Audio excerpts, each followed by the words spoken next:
There seems to be an association between MECOs and the infinity symbol. What's that all about? Oh, yes. If you look at my web page, for example, there's an object which I display that looks very much like a double-lobed infinity symbol. And say that buried inside of it is an object that's rotating with a magnetic field. But if you read the fine print on the disclosure statement, I say it's really not a technical black hole / MECO object. It's actually a neutron star. Now the reason I go to that is that we don't have any objects that you would call black hole objects that we can see because they're close enough by. And so we don't actually see the brightness emanations from a true black hole object. However, neutron stars are nearby enough that we can see the kind of structures that they make of nearby infalling and outblowing matter, and the field pattern that we expect of neutron stars and these MECOs would be approximately the same. So I believe that many of the objects we call planetary nebulae, powered by central neutron star objects, will show the same pattern of brightness that we see in MECO object structures.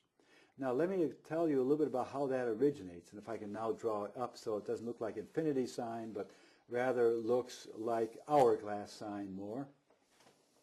What's happening is that at the very interior of this, and not seen, is a very tiny, tiny object, and that's the black hole object. And it's spinning around, and its magnetic fields tend to impact infalling matter, which I already told you is ionized because of the X-rays, and so the magnetic fields rip them out, blow them out into a wind, we call it, and so it's continuously blowing these structures away.